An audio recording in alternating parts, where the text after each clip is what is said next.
ठाकुर प्रसाद महाविद्यालय मधेपुरा के सभागार में बाबा साहब डॉक्टर भीमराव अंबेडकर जन्मोत्सव के सुअवसर पर मंचासीन इस मंचासीन और इस कार्यक्रम की अध्यक्षता कर रहे इसी महाविद्यालय के यशस्वी प्रधानाचार्य प्रोफेसर कैलाश प्रसाद यादव जी, उनके बगल में बैठी हुई इसी महाविद्यालय के हिंदी विभाग की अध्यक्षा बीना जी, विश्वविद्यालय से आए प्रभारी संपदा पदाधिकारी श्री शंभू नारायण यादव जी, और मेरी बाईं ओर बैठे हुए इस विश्वविद्यालय के ऊर्जावान, कर्मठ, गतिशील शिक्षक डॉक्टर सुधांशु शेखर जी। मैं बार बार कहता हूँ कि मुझे सहरसा में एमएलटी महाविद्यालय इस क्षेत्र का सबसे पुराना महाविद्यालय है, फिर भी मैं टीपी कॉलेज मधेपुरा को ही इस विश्वविद्यालय का प्रीमियर कॉलेज मानता हूँ। यह इससे भी परिलक्षित होता है कि केवल और केवल एकमात्र यही महाविद्यालय है जिसमें शैक्षणिक, सांस्कृतिक, अन्य कार्यक्रम सदा आयोजित होते रहते हैं, जिससे कि ये कैंपस वाइब्रेंट लगता है। किसी भी शिक्षण संस्थान में अगर ये सभी गतिविधियां नहीं हो तो शिक्षण संस्थान का जो उद्देश्य है वह अधूरा रह जाता है। तो इसलिए भी इस महाविद्यालय के सभी शिक्षक, सभी कर्मचारी, सभी छात्रगण धन्यवाद के पात्र हैं कि आप अपने महाविद्यालय को गतिशील बनाए रखे हैं। अन्य महाविद्यालयों से भी यही अपेक्षा मैं रखता हूँ। बड़े दुख की बात है, कुछ बोलूँ उससे पहले थोड़ा सा मैं लिख के हट के बोलता हूँ और आज भी बोलूँगा, लेकिन एक चीज़ को मैं क्लियर करना चाहता हूँ कि हमारे युवा साथी रंजन जी ने अभी आए थे तो उन्होंने 134वां जयंती कहा। वो गलत नहीं थे, उन्होंने बिल्कुल सही कहा, लेकिन मैंने उनको टोका कि इसको 135वां माना जाए। कल आप भी सुने होइएगा हिंदुस्तान के विद्वानों को आज के कार्यक्रम के पूर्व संध्या पर, तो कुछ विद्वानों ने, कुछ राजनीतिज्ञों ने 134वीं ये जन्मोत्सव का उद्गार प्रकट किया और बहुसंख्यक ने 135। तो 134 अगर आप कहिएगा तो वो गलत नहीं है, वो अंग्रेजी कैलेंडर के हिसाब से बिल्कुल सही है। हमारी ज्ञान परंपरा, हम अंग्रेजों की दी हुई विरासत को हम नहीं रखते हैं। हमारी ज्ञान परंपरा में क्या होती है, बच्चा जन्म लेता है, उसी दिन 6वें दिन उसका पहला एनिवर्सरी बर्थ का होता है। तो हमारी परंपरा के अनुसार, भारतीय परंपरा के अनुसार, हमारी संस्कृति के अनुसार यह उनका, आज अगर वो जीवित रहते तो 135वां जन्म दिवस उनका भारतीय परंपरा के हिसाब से होता। इसीलिए मैंने कहा इनसे कि हम अब कब तक रहेंगे अंग्रेजों के दिए हुए चीज़ों के गुलाम। हम अपनी संस्कृति को अपनाएं और हम देखें कि क्या हमारे घर में जब बच्चे जन्म लेते हैं तो क्या छठी नहीं होता, वो उनका पहला जन्म दिवस होता है। इसी परंपरा के अध्यक्ष, जैसे कि लोगों ने कहा कि मध्य प्रदेश में एक महू जगह है जिसे आज अंबेडकर नगर के नाम से जाना जाता है। तो वहाँ उनका जन्म आज ही के तिथि में, आज ही के दिन 1891 ईस्वी में हुआ। एक महार जाति के वंश में, और उनका देहांत 6 दिसंबर 1956 को हुआ। मतलब जिस दिन वो मरे तो 65 साल की आयु थी, और 23 साल उनके जीवन का गया शिक्षा अर्जन में। और उसके बाद जो समय मिला उनको, उसमें उन्होंने क्रांति ला दी और पूरा विश्व वो केवल भारत रत्न नहीं है, वो विश्व को संदेश, और उनके बारे में आप जितना भी बोलिएगा, यह कोई भी व्यक्ति कहे कि मैं 1 घंटा भी बोलूँगा, 2 घंटा बोलूँगा, उनके बारे में कुछ न कुछ छूट ही जाएगा। तो पहली बात मैं यह कहना चाहूँगा, जबकि मैं आगे आऊँ, कि मेरा, इन लोगों ने कुछ कहा, इन लोगों को जानकारी थी पहले से, मुझे बताया गया था कि आज हमारे सूबे के माननीय कुलाधिपति महोदय का कार्यक्रम दरभंगा में 2 कार्यक्रम है। मुझे अनौपचारिक रूप से करीब 20 दिन पहले ही खबर दी गई थी कि 14 तारीख को दरभंगा में आपकी उपस्थिति रहनी चाहिए, लेकिन वो अनौपचारिक था। परसों प्रधानाचार्य जी ने और उनके साथ कदम से कदम मिलाते हुए सुधांशु जी ये मेरे पास आए कि सर हम लोग अंबेडकर जयंती, जन्मोत्सव या जयंती मनाना चाह रहे हैं और आपकी उपस्थिति चाह रहे हैं। तो मैंने इनको कहा कि वो तो मनाइए जरूर, लेकिन उपस्थिति के संदर्भ में मैं आपसे कल बात करूंगा, क्योंकि मुझे पहले से मालूम था कि वहाँ जाना है। कल शाम तक वहाँ से कोई खबर नहीं आई, तो मैंने इनको कहा कि मैं आऊँगा आपके कार्यक्रम में। लेकिन रात को 9:30 बजे वहाँ से खबर आई कि कल 12 बजे से कार्यक्रम है, आपको 12 बजे से पहले वहाँ उपस्थित होना है। तो मैंने कहा काफ़ी विनम्रता पूर्वक कि शाम तक आप लोगों के संदेश या आदेश का मैं प्रतीक्षा करता रहा। जिस किसी भी कारण से उसमें विलम्ब हुआ तो मैंने अपनी सहमति दे दी है। टीपी कॉलेज मधेपुरा में आज की ही दिन मनाए जाने वाले अंबेडकर जन्मोत्सव के लिए महामहिम की व्यापकता देखिए। उनको जब बताया गया तो उन्होंने तत्काल कहा कि कहिए कुलपति जी से कि निश्चित रूप से वो उस कार्यक्रम में जाएं। कुलपति को वहीं रहना चाहिए। हम अपने लिए उनको एक दिन पहले बुला लेंगे। 19 तारीख को कुलपतियों की बैठक है, 18 को ही बुला लेंगे। कुछ चर्चा करनी है, उस पर बात करेंगे। तो मैं उनके प्रति भी अत्यधिक आभार व्यक्त करता हूँ कि हमारे संविधान के निर्माता डॉक्टर बाबा साहब भीमराव अंबेडकर जी के लिए उनके हृदय में कितना सम्मान है, इसके लिए भी मैं अपनी ओर से उन्हें बहुत ही बधाई देता हूँ। अब रही बात कि आप ये देखिए कि वो जन्म लिए एक महार कास्ट के वंश में और निर्धन परिवार में, वो इतना आगे क्यों बढ़े? ठीक है, उस समय में बहुत ज़्यादा रूढ़िवादिता थी किसी भी वर्ग में, चाहे वह ब्राह्मण हो, चाहे वह वैश्य हो, क्षत्रिय हो, जिस किसी भी वर्ग का हो, सीमित लोग ही शिक्षित हुआ करते थे। तो शिक्षा सभी वर्गों में शिक्षा की कमी थी, शिक्षित लोगों की कमी थी।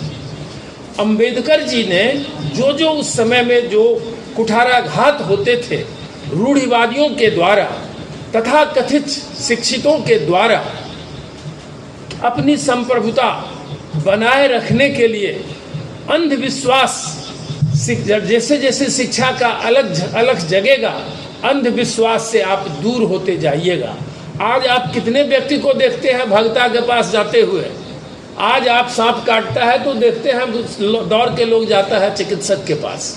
तो शिक्षा का अलग जगह है, नहीं तो आज भी वही भूत प्रेत क्या कहाँ होता रहता।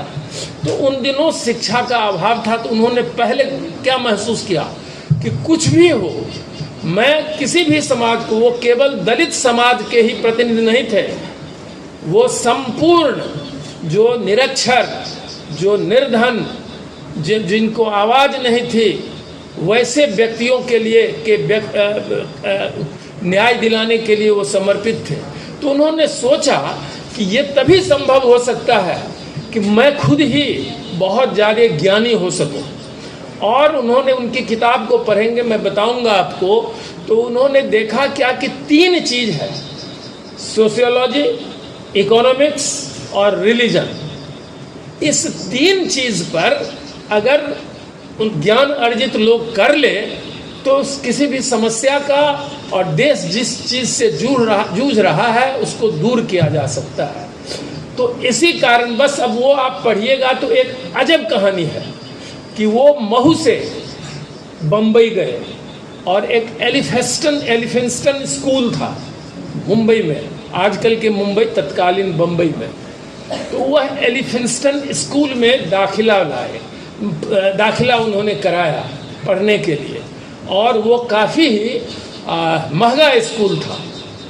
आप अगर सोचिए कि अंबेडकर जी का दाखिला उसमें कैसे हुआ, किसी पॉलिटिशियन ने नहीं, किसी ऑर्गेनाइजेशन ने नहीं उनको मदद किया, वह अपने बल पर कुछ अन्य कार्य करके कुछ पैसा अर्जित करके एलिफिंस्टन स्कूल में मेधावी छात्र के रूप में अपनी अलग को जगाए, अपने आप को स्थापित किया, जिसके परिणाम स्वरूप उनका जब परीक्षा फल निकला तो उस स्कूल को लगा कि अगर इस निर्धन छात्र को मेरे स्कूल में ये दाखिला नहीं होता तो मेरा स्कूल का उतना नाम नहीं होता। तो इसके बाद एलिफिंस्टन कॉलेज में उनको मुख्य दाखिला, बिना फीस का दाखिला ले लिया गया। उनके टैलेंट को देखते हुए, उनकी जाति को नहीं लोगों ने देखा, इनके टैलेंट को देखने के लिए और टैलेंट के को क्या कहेंगे उसको रिकॉग्नाइज करने के लिए एलिफिंस्टन कॉलेज में उनकी फ्री शिक्षा कॉलेज लेवल का उनको दिया गया। तो आप देखिए उनका जन्म हुआ 1891 ईस्वी में, ठीक है, और एलिफिंस्टन कॉलेज से वो तुरंत चले गए कोलंबिया यूनिवर्सिटी न्यूयॉर्क, और कोलंबिया यूनिवर्सिटी न्यूयॉर्क नहीं जाते तो ये विश्व पुरुष नहीं बनते। कोलंबिया यूनिवर्सिटी जाने के लिए भी इनको तब तक ये हो गए थे, इनका टैलेंट, ये इतने इनहेरेंट टैलेंट इनमें है कि लोग रिकॉग्नाइज कर लिए थे। तो बॉम्बे के डिफरेंट ऑर्गेनाइजेशंस ने इनको भेजा कोलंबिया, प्लेन से भेजा इनको, और इनका दाखिला जब कोलंबिया यूनिवर्सिटी में हुआ तो वहाँ ये 2 ही तरह के विद्वानों से इंटरैक्ट किए, एक समाजशास्त्र के और इकोनॉमिक्स के। इस दोनों के इंटरैक्शंस के कारण ये इनको लगा कि भारत में जो भी रूढ़वादिता है उसको दूर किया जा सकता है। ये दोनों ज्ञान से उसको प्राप्त किया ही उन्होंने, और तब ये चले आए 1916 में। तो आप देखिए 1891 में जो व्यक्ति जन्म लिया 9 और इधर 16, 24 साल में कोलंबिया कितने ज्ञानी थे और इंटेलिजेंट थे कि वो लंदन स्कूल ऑफ इकोनॉमिक्स, विश्व का सबसे बड़ा इकोनॉमिक्स का संस्थान लंदन स्कूल ऑफ इकोनॉमिक्स है, और दूसरा गर्व के साथ आपका ही दिल्ली स्कूल ऑफ इकोनॉमिक्स। तो लंदन स्कूल ऑफ इकोनॉमिक्स में 1916 ईस्वी में ये गए और वहाँ इन्होंने फिर दाखिला लिया, और 3 साल अध्ययन वहाँ करने के बाद ये कानून की तब लगा इनको कि अब हम सोशियोलॉजी से, इकोनॉमिक्स से, इस चीज़ से तो हम अब पूर्ण रूप से ज्ञानी हो चुके हैं। लेकिन हिंदुस्तान जैसे जगह में जहाँ उस वक्त अंग्रेजों के द्वारा बनाए गए कानून थे और समाज के तथाकथित पढ़े लोगों के, चाहे वो ब्राह्मण समाज के हों या कायस्थ समाज के हों या अन्य समाज के कुछ पढ़े लिखे जो लोग थे, वो जो बोलते थे वही कानून होता था, और वो अपनी सुविधा से कानून बनाते थे। तो इनको लगा कि कानून की डिग्री भी मुझे हासिल करनी चाहिए, और तब यह गए 1920 ईस्वी में इंस ग्रेज में, लंदन में ही, और कानून की डिग्री इन्हें ग्रे इंस से ही मिला है, लंदन से। और इसके बाद कानून की डिग्री 1920 में इन्होंने प्राप्त किया लंदन में, और 21 को ये इंडिया आ गया। मतलब आप यह देखिए, मैं कहता हूँ कि शिक्षा का उद्देश्य यह नहीं होना चाहिए धनार्जन। ज्ञानार्जन को धनार्जन में मत परिवर्तित कीजिए।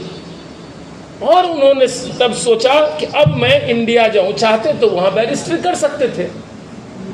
वो कई रूप में यहाँ के जितने भी स्वतंत्रता और ये रहे हैं उनसे ये ऊपर थे, इस सेंस में कि लोगों कोई लोग गए तो कुछ लोग गए ज्ञान को अर्जन के बाद धनार्जन के लिए। ये पहले व्यक्ति हैं भारत के जो इतना ज्ञान अर्जन करने के बाद ये धन अर्जन में नहीं लगे।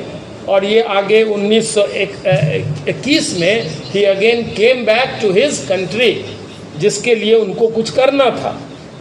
और इसके बाद इन्होंने सबसे पहले क्या किया कि इनको वो तो जो भी था 1942 से लेकर के और 1946 तक स्वतंत्रता का आंदोलन चल रहा था, काफ़ी संघर्ष लोग कर रहे थे।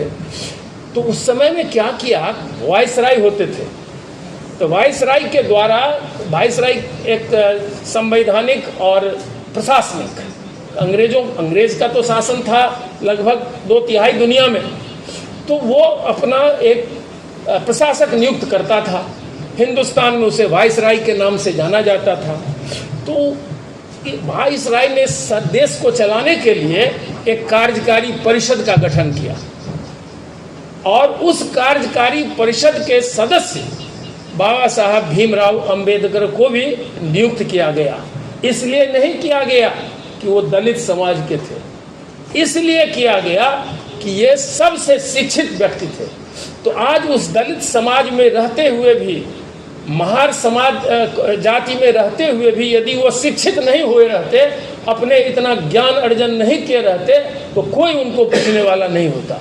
इसीलिए मेरा आह्वान है कि शिक्षित बनिए, खराब नहीं लगे आपको, चाहे हमारे साथी राहुल जी हो, चाहे ये हो राजीव, कोई भी हो, किसी भी दल, किसी भी ऑर्गेनाइजेशन के, शिक्षित मतलब ट्रू सेंस में ज्ञानी बनिए। इसलिए नहीं विश्वविद्यालय में आइए, विश्वविद्यालय में इसलिए आइए कि एकदम मेधा से डिग्री लोगों को मिले, फेल पास नहीं हो, तभी अंबेडकर जी का आदर्श जो होगा वह स्थापित होगा, जिस चीज के लिए वो थे। दूसरी बात, इसके बाद उन्होंने क्या किया, अब आप देखिए, 3 ही, अगर उनकी किताब पर भी मैं आ रहा हूँ क्या सब उन्होंने लिखा, लेकिन इसको देखिए।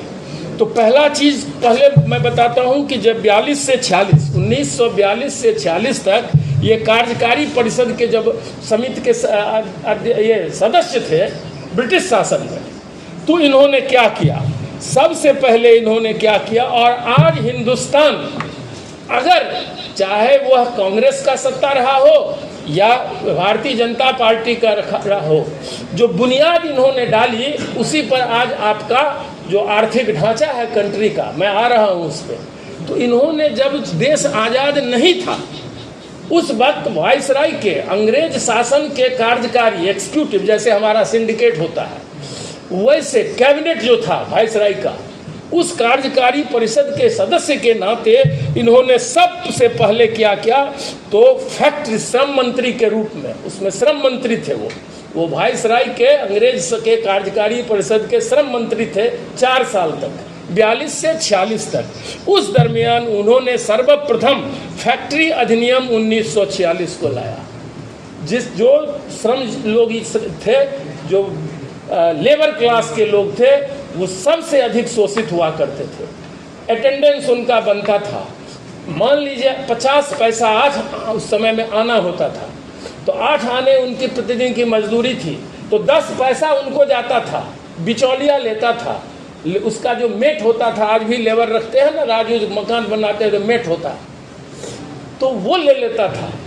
पहले व्यक्ति वही थे जिसने देखा कि भाई ये जो इंडिया में तो अभी शिक्षा नहीं है, तो है क्या, श्रम है, लेबर क्लास ज़्यादा है, तो सबसे पहले इसको उठाना चाहिए। तो उन्होंने उस अंग्रेज के श्रम मंत्री के रूप में सबसे पहले फैक्ट्री अधिनियम लाया 1946 में। इसके बाद उन्होंने ट्रेड यूनियन अधिनियम 1947 में लाया, और कर्मचारी राज्य बीमा, आज जो एम्प्लॉइज प्रोविडेंट फंड है, रिजर्वेशन पॉलिसी है, तो ये क्या किए, कार्यकारी परिषद में ही इनको लगा कि भारतवर्ष में ऐसे कुछ समुदाय हैं जिनके लिए अगर उनका प्रतिनिधित्व नहीं होता था, पढ़े लिखे लोग नहीं थे, शिक्षित लोग नहीं थे, तो अगर किसी का बेटा भी, उस वर्ग का बेटा भी चाहता था कि हम पॉलिटिकली, इकोनॉमिकली इस सब में भाग लें, तो उसके माता पिता भी उसको हतोत्साहित करते थे, कहाँ जाओगे तुम इसमें, चलो खेत में मजदूरी करने के लिए।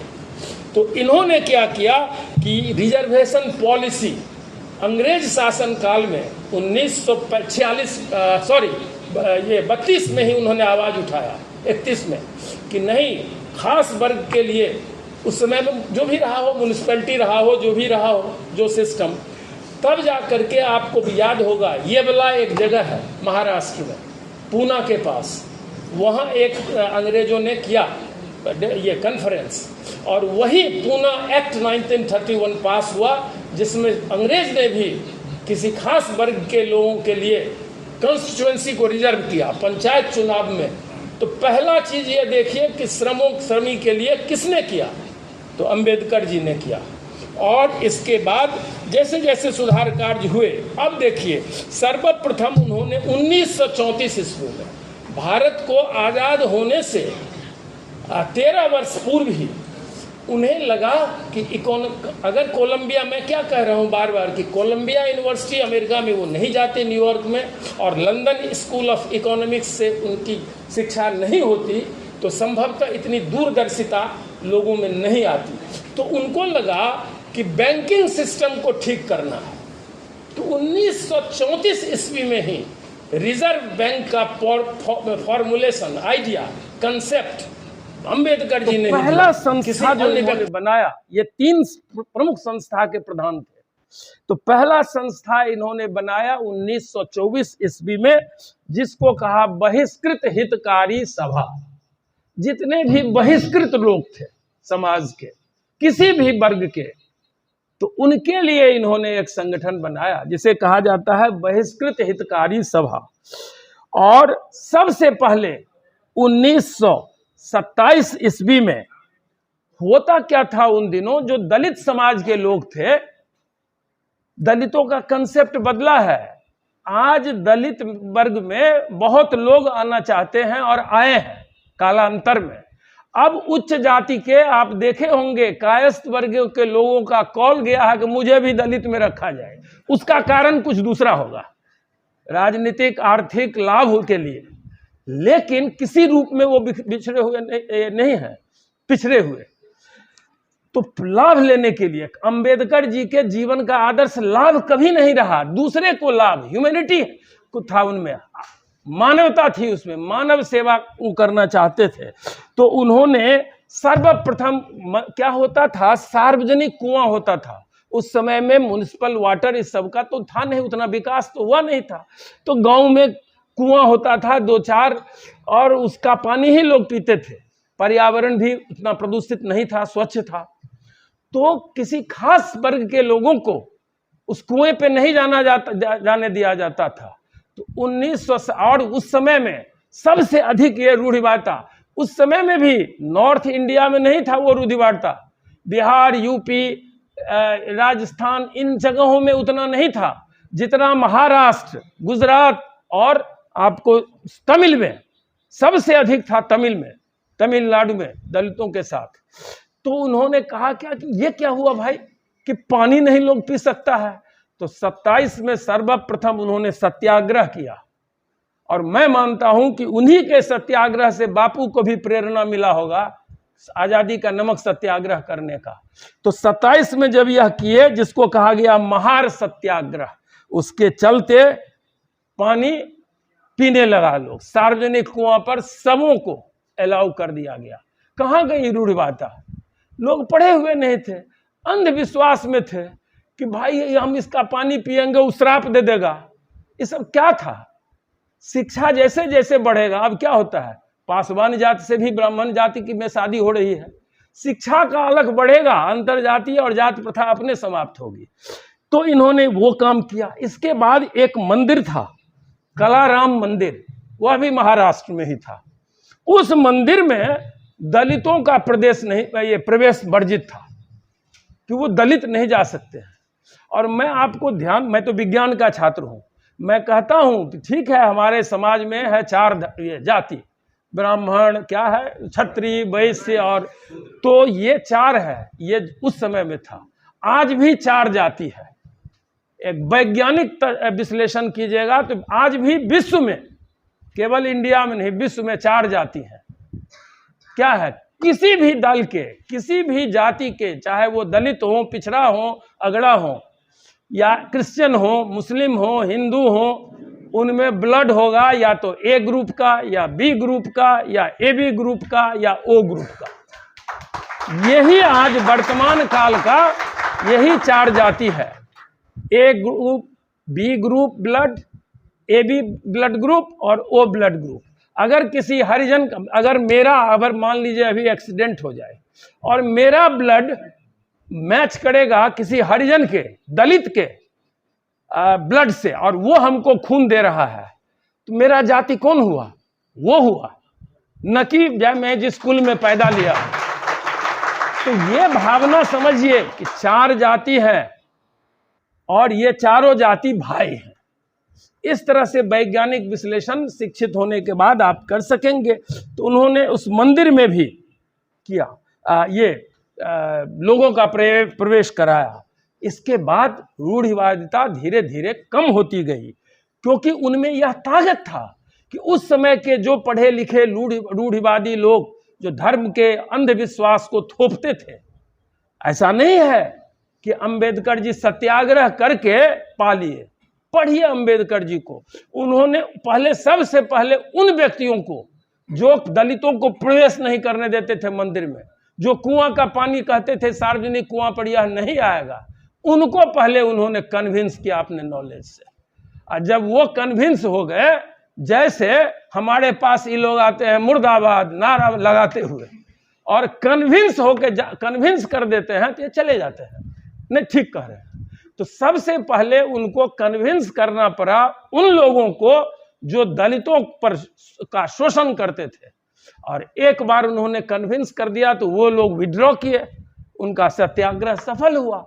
तो नॉलेज किसी को होता है तो वह व्यावहारिक आदमी बनता है, और अपने व्यवहार कुशलता से अपने नॉलेज को व्यावहारिक पक्ष में ढालते हुए वह कल्याण करता है मानव का। उन्होंने यह भी किया।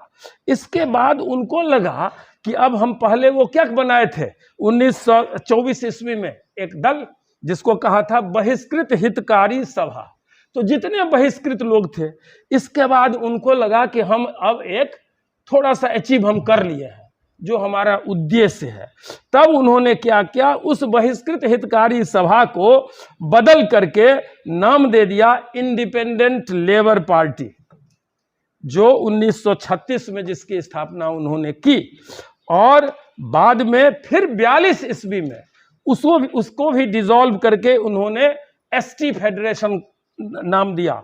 और इसके बाद जब उनको लगा कि अब एससी एसटी या अन्य वर्गों में जो शोषित वंचित है, पिछड़े हैं, वो सब पूर्ति अब हो रही है, तब उन्होंने एक पार्टी का गठन किया जिसको कहा गया कि रिपब्लिक पार्टी ऑफ इंडिया।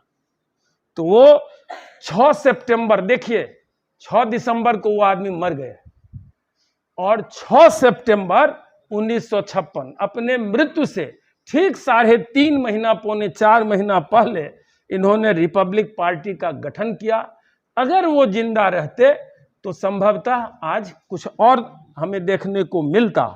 अब देखिए क्या हुआ कि उन्होंने कुछ ऐसा नहीं था कि, देखिए कितना ऊर्जावान थे, रात भर पढ़ते होंगे, दिन भर पढ़ते होंगे और काम भी करते थे। पॉलिटिकली हो, सोशली हो, इकोनॉमिकली हो, विद्वान के रूप में। अगर वो शिक्षित नहीं होते तो कोई उनको सुनता? उनके शिक्षा, उनके ज्ञान के बल पर ही, चाहे जवाहरलाल नेहरू रहे हो या जो कोई भी रहे हो, उनको रिकॉग्नाइज करना पड़ा। तो अगर आप ज्ञानी बनेंगे, अगर आप ट्रू सेंस में शिक्षित बनेंगे, तो सभी लोग आपका इज्जत करेगा। इसलिए उनके उद्देश्य की पूर्ति सबसे पहले हो सकती है, तभी हो सकती है जब आप वास्तविक रूप में शिक्षित हों। डिग्री केवल हासिल कर लेने से कुछ नहीं होगा। और उनके द्वारा जो संविधान अभी आपने पढ़ा है, उसका उद्देशिका को पढ़िए तो 3 चीज ही है उसमें, वो है कि समानता, स्वतंत्रता और समता, न्याय। सभी वर्गों को समान रूप से न्याय मिले, आर्थिक रूप से सभी लोग पांव पर खड़े हों, सामाजिक और राजनीतिक, सामाजिक और देश को के राजनीति में सभी वर्गों की सहभागिता हो। क्यों हो? ऐसा नहीं है कि वो इसका उद्देश्य के पीछे क्या है, इस उद्देश्य के पीछे है राष्ट्रभक्ति, कि सभी वर्गों के लोग, अगर राजनीति में उनकी सहभागिता होगी, उसका प्रोपोर्शन कुछ हो सकता है, कम अधिक, वो तो लोगों के पॉपुलैरिटी पर होता है, ज्ञान पर होता है। जिस नेता को लोग चाहते हैं वो किसी दल से खड़ा हो जाए, जीत जाता है, आंधी आती है। लेकिन सभी का प्रतिनिधित्व होगा तो राष्ट्रभक्ति, देशभक्ति, और उसके चलते क्या होगा कि देश पर अगर कोई खतरा आएगा तो सारे वर्ग के लोग का राजनीति में प्रतिनिधित्व है, सारे लोग एक साथ खड़े हो जाएंगे। यह उनका उद्देश्य था, और यही उद्देश्य को वह जो इसके थे संविधान के जिस सभा के, प्रतिनिधि सभा के वो सदस्य और अध्यक्ष, उसमें यही पहला 3 चीज उन्होंने किया। और इसीलिए देखिए इसमें लास्ट में उन्होंने क्या लिखा है कि ये जब हो जाएगा समानता, अन्याय, तो राष्ट्र की एकता और अखंडता, अंतिम लाइन यही है। तो उनका तो उद्देश्य यह है। अब दुख की बात है, मैं अपना दुख कह रहा हूं, मैं यह नहीं कह रहा हूं कि ये मैं यहां अपेक्षा करता था, मैं यहां कोई गतिविधि नहीं देखता हूं इस विश्वविद्यालय में, मैं अपेक्षा, क्योंकि मेरे लिए तो अब एक पिछला साल नहीं कुछ हुआ तो मुझे लगा कि यहाँ कुछ नहीं होता है, तब मैंने कुछ एक्टिविटीज शुरू कराया, चाहे वो स्पोर्ट्स हो, कुछ एक्स्ट्रा मुरल लेक्चर हो, भूपेंद्र बाबू की जयंती हो, कुछ भी हो, छोटे तौर पर ही मैं अपेक्षा कर रहा था। मेरे विश्वविद्यालय के पदाधिकारी लोग 2 दिन का छुट्टी हुआ, छुट्टी लेना चाहे, मैंने नहीं दिया कि मैं हेडक्वार्टर छोड़ने का परमिशन आपको नहीं दे रहा हूं, देखिए कुछ काम है यूनिवर्सिटी में।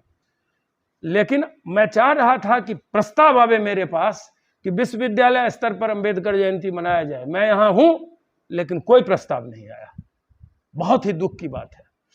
और सबसे दुख की बात है यह कि इसको दूर करना होगा आपको, कि अंबेडकर जयंती है तो भीम पार्टी यही मनाएंगे। नो, अंबेडकर जी की जयंती है अगर तो अगरे जाति के लोग मनावे, विद्यापति का है तो विद्यापति हमारी संस्कृति है, पिछड़े जाति के लोग मनावे, तो तब लगेगा सबों का यह फंक्शन है। आज अगर अंबेडकर की जयंती सभी पिछड़े अगले जाति के लोग मिल करके बनावे और इन लोगों को बुलावे तो कैसी अच्छी समरसता समाज में कायम होगी। विद्यापति जी हमारे संस्कृत में कण कण में, फणीश्वर नाथ रेणु आंचलिक उपन्यास इस एरिया के हैं। और मुझसे एक गलती हो गई पिछले सीनेट में, जिसमें मैंने माफी मांगा, लिखित अभी भी मेरे पास है। सहसा मुझसे पूछ दिए सीनेट में तत्कालीन कुलाधिपति महोदय माननीय श्री राजेंद्र विश्वनाथ आर्लेकर जी कि आपके विश्वविद्यालय में कितना चेयर है। तो मैंने कहा कि 2 या 3 कुछ कहा। तो बाद में मुझे तुरंत पता चला कि ये तो गलत है, यहाँ तो कोई चेयर ही नहीं है। तो मेरा कंसेप्ट क्या था, किसी ने मुझे बता दिया कि कौन मधेपुरा कॉलेज में फणीश्वर नाथ रेणु का क्या मनाया जा रहा है चेयर की, तो मुझे लगा कि वहां एक चेयर है।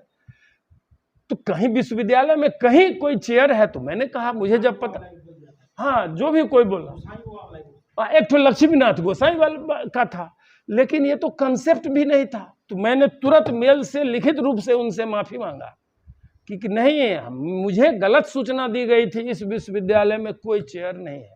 और दुख की बात है कि इस बार भी सीनेट हो गया, कहीं से कोई प्रपोजल नहीं आया। वाइस चांसलर नहीं ना प्रपोजल देंगे, कोई डिपार्टमेंट से आवे, किसी कॉलेज से आवे। तो किसी भी कॉलेज से 1 साल में मैं समझ चुका हूं कि आप मधेपुरा के ही कॉलेजों को लीजिए, टीपी कॉलेज को माइनस कर दीजिए, कहीं कोई गतिविधि हो रही है क्या, लगता है क्या। तो मैं अब अपेक्षा करता हूं कि यहां से प्रस्ताव आवे कि अंबेडकर चेयर की स्थापना हो, और स्थापना ही नहीं हो, उस चेयर को सोशियोलॉजी या पॉलिटिकल साइंस या इकोनॉमिक्स के विभाग के तत्वावधान में खोला जाए और मैं फिर भी कह रहा हूं बार बार कि किसी चेयर की स्थापना के लिए 5 लाख रुपए की आवश्यकता होती है। कुछ उसको फिक्स डिपॉजिट में डाल दीजिए और उसके इंटरेस्ट से लेक्चर कराइए, शोध कराइए।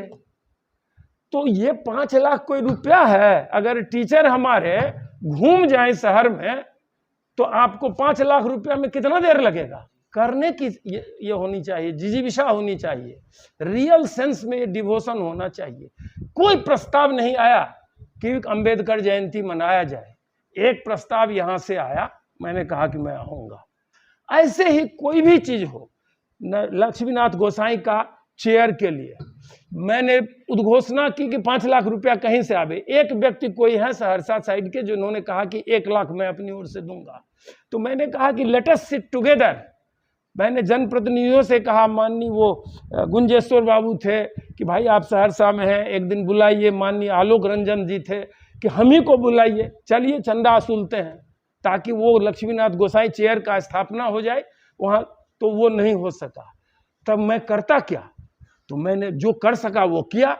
विश्वविद्यालय राज्यपाल महोदय के सचिवालय में उनके ही आशीर्वाद से उनको लगा कि बीएन मंडल विश्वविद्यालय के कुलपति को कोर्सेस ऑफ स्टडीज और स्टैट्यूट बनाने में भी सदस्य रखना चाहिए। तो उस समिति का भी उन्होंने मुझे लगाया। तो कुछ विश्वविद्यालयों से कुछ विरोध भी हुआ, लेकिन मैंने जोड़ दिया और सारे विश्वविद्यालय में अब मैथिली में पढ़ाई होती है लक्ष्मीनाथ गोसाई का 2 पेपर। देख लीजिए आप अपने यहाँ का भी सिलेबस। तो वो तो मैं कर सकता था, जहां सो किया। लेकिन मेरी अपेक्षा है कि ये वाइब्रेंट होना चाहिए। अंबेडकर जी का जयंती किसी खास समुदाय को नहीं मनाना चाहिए, हम सबों को। और जिस समुदाय का प्रतिनिधित्व उन्होंने शुरू में किया, या आज के लोग जो समझते हैं कि वो हमारे हैं, वो आपके नहीं हैं, वो पूरे हिंदुस्तान के, पूरे विश्व के हैं। आपको हम लोग ऊपर उठ करके सहयोग देंगे। मुझे याद है कि मैं जिस रूप में रिएक्ट किया था, शायद प्रधानाचार्य महोदय को याद होगा कि मुझे एक दिन एक एप्लीकेशन मिला कि टीपी कॉलेज में किसी हरिजन छात्रावास में किन्हीं के साथ कोई दुर्व्यवहार हुआ है। मैंने उसको कितना सीरियसली लिया, वो इनको कहा कि मुझे आपको भी हटाने में देरी नहीं लगेगी। ये क्या हुआ है किसी खास वर्ग के लोगों को, लेकिन इनकी तत्परता, इनकी दूरदर्शिता से सारे मामले सुलझ गए। हमें यह कभी नहीं सोचना होगा। हाँ, इतना जरूर सोचना है कि अगर वह ब्राह्मण है और गंदा रहता है, नाखून उसके बढ़े हुए हैं, गंदे कपड़े पहनते हैं, साफ सफाई नहीं रखता है, वह मेरे लिए अछूत है। सभी सब वर्ग के, हरिजन भी, दलित भी अगर गंदे रहते हैं तो वो उनको उससे दूर कीजिए। अच्छा कपड़ा साफ पहनो। अच्छा कपड़ा का मतलब साफ कपड़ा पहनिए, स्नान कीजिए, हेल्थ हाइजीन आपका अच्छा रहेगा, इन्फेक्शन की कमी होगी। ये सब चीज़ क्या। और मैं कहता हूं कि आप सभी लोगों को, मैं उनका 3 पत्रिका था बाबा साहब भीमराव अंबेडकर का, देखिए कभी जाकर के। मूक नायक, सबसे पहला मूकों के नायक थे वो। मूक मतलब जिसको बोलने नहीं दिया जाता था, तो मूक नायक। दूसरा था बहिष्कृत भारत, यह भी पत्रिका के प्रधान संपादक वही हुआ करते थे। और एक था समता जनता। तो वो 3 उन्होंने किया। और सबसे पहला चीज उन्होंने जो कहा कि किताबें जो उनके बहुत हैं, लेकिन 3 किताब जरूर पढ़ना चाहिए सबों को। मैं नहीं जानता हूं कि आप लोग पढ़े हैं कि नहीं पढ़े। पढ़े हैं तो बड़ी खुशी की बात है। उनका पहला किताब है अस्पृश्यता का विनाश, अनटचेबिलिटी का को विनाश कर देना है। वह उसमें उन्होंने बताया है कि यह कैसे होगा। और दूसरा है कि शूद्र कौन थे, ये आप पढ़ लीजिए, तब आपको पता चलेगा कि डॉक्टर भीमराव अंबेडकर न शूद्र थे, न ब्राह्मण थे, न वो क्षत्रिय थे, वह मानव थे। तो हर एक वर्ग में कौन शूद्र है, वो कंसेप्ट उन्होंने दिया है। हर एक वर्ग में शूद्र है। जो नहीं पढ़ा है, जो गंदा रहता है, जो तंबाकू खाता है, जो नशा का सेवन करता है, वो कितना बड़ा आदर्श था, कितना बड़ा आदर्श था उनका। किसी एक जाति, एक संप्रदाय, एक थी के नहीं थे। और ये सब चीज देखने के बाद जब उनको लगा, तो पढ़ते तो बहुत थे। तो उनका पढ़िए कि एक बार उन्होंने शायद 1935 में वहीं जब रूढ़िवादी हिंदुओं ने उनका कुछ विरोध किया तो 1935 में नासिक में उन्होंने एक घोषणा किया था कि I have born as a Hindu but I will not die as a Hindu. मैं एक हिंदू परिवार में, हिंदू धर्म में मेरा जन्म हुआ है, मैं मरूंगा नहीं हिंदू के रूप में। यह उन्होंने कहा था। ये 1935 की बात है। और यह देखिए 6 दिसंबर को वो मरे 56 में, और 14 अक्टूबर 1956 को उन्होंने बुद्धिज्म को अडॉप्ट किया। 3 महीना ही बुद्ध धर्म के धर्मावलंबी वो रह सके। उनके अंदर हिंदुत्व पूर्ण रूप से भरा हुआ था। उन्होंने जब बुद्ध को पढ़ा, बुद्ध क्या थे? बुद्ध भी तो हिंदू थे। आप लुम्बिनी में उनका ये हुआ था, आप जाइए जाके देखिए, राज परिवार के थे। तो बुद्धिज्म में हिंदुइज्म का जो भी कुरीतियां हैं वह समाप्त कर दी गई है। तो बुद्धिज्म जो है सो हिंदू का एक धर्म का एक मॉडिफाइड रूप है, जिसमें हिंदू धर्म के जो भी विसंगतियां या अवगुण थे, दोष थे, वो हट गया। तो इनको लगा कि मैं वह धर्म अगर करूंगा तो ट्रू हिंदू मैं रहूंगा, इसीलिए उन्होंने किया था। इन कहने को तो बहुत बातें हैं। आप, मेरा एक ही सबों से निवेदन है कि बाबा साहब भीमराव अंबेडकर के प्रति सच्ची श्रद्धा क्या होगी कि हम सही मायने में शिक्षित बने। विश्वविद्यालयों की स्थापना जिस उद्देश्य से हुई है उसमें कदम से कदम मिला करके सहयोग करना चाहिए। और एक बार आप शिक्षित हो जाएंगे, आपका जो मानसिक विकास है वह अत्यधिक बढ़ जाएगा, और तब आप में सोचने की, किसी चीज को विश्लेषण करने की क्षमता बढ़ जाएगी, समाज समरस होता जाएगा, और जिस न्याय की अपेक्षा संविधान में जिस उद्देश्य का हमारा जो है उसकी भी पूर्ति हो सकेगी। और आपने मुझे इन अवसर पर बुलाया, इसके लिए भी मैं प्रधानाचार्य जी का और संपूर्ण महाविद्यालय परिवार के प्रति आभार व्यक्त करता हूं। सभी युवा साथियों को मैं अपनी ओर से भी बधाई और शुभकामनाएं देता हूं। आप इनको, ये पूरे विश्व के सिंबल हैं, इनको किसी समाज में किसी खास वर्ग विशेष के रूप में अगर आप इनको बांध के रखते हैं तो ये इनके प्रति अन्याय होगा। जिस अन्याय के लिए स्वयं लड़ते रहे वैसा अन्याय इस ऐसे महामानव के प्रति न किया जाए। और इन्हीं शब्दों के साथ मैं बाबा साहब डॉक्टर भीमराव अंबेडकर जी के प्रति नमन करते हुए उनके प्रति सच्ची श्रद्धांजलि भी अर्पित करता हूं और उन्हें एक बार पुनः शत शत नमन करता हूं। धन्यवाद। देखिए भैया क्या है।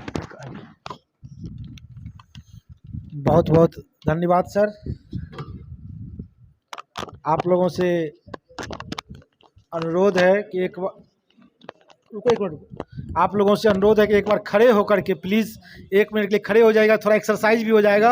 और जोरदार ताली माननीय कुलपति महोदय के लिए, क्योंकि यह जो भाषण था यह किसी कुलपति का भाषण नहीं था और सिर्फ उद्घाटनकर्ता का भाषण नहीं था, बल्कि लग रहा था कोई बीज वक्तव्य दे रहा हो किसी बड़े राष्ट्रीय अंतर्राष्ट्रीय सेमिनार में और इस विषय का विशेषज्ञ कोई बोल रहा हो।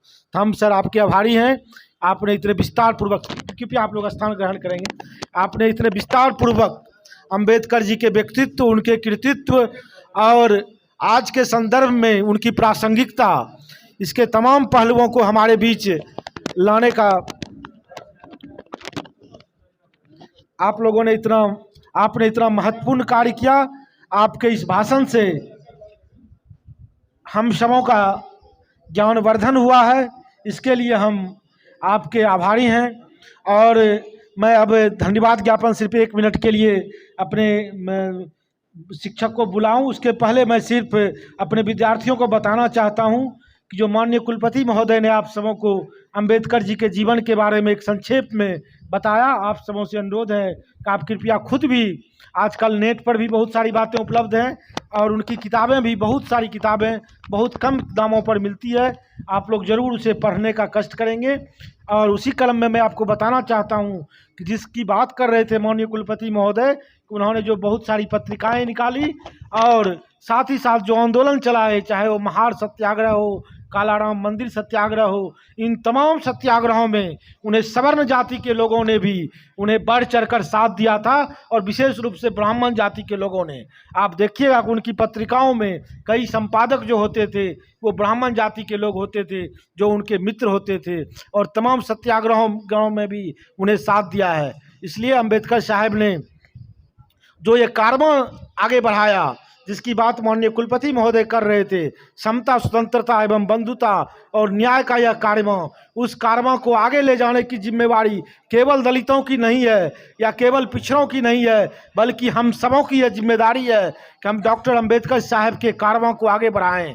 डॉक्टर अंबेडकर हम सबों के पुरखे थे और उनके विचारों को, उनके कार्यों को आगे ले जाने की जिम्मेवारी हम सबों की है। और अंबेडकर साहब अपने जीवन के अंतिम दिनों में जो बुद्ध की शरण में गए, वो भी इसलिए गए कि बुद्ध कहीं न कहीं भारत एवं भारतीयता और जो हमारी सनातन परंपरा है, जिसमें नैतिकता की बातें हैं, ज्ञानशील एवं एकता की बातें हैं, उसको वो आगे बढ़ा रहे थे।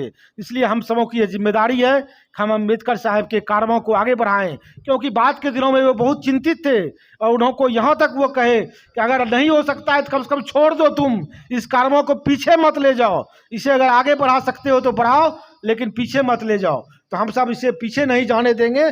आज यह संकल्प लेने का भी दिन है कि हम इसे आगे बढ़ाएंगे। अंबेडकर का यह कार्य आगे बढ़ेगा और जो उनका सपना है समतामूलक समाज बनेगा। इन्हीं शब्दों के साथ अब मैं धन्यवाद ज्ञापन के लिए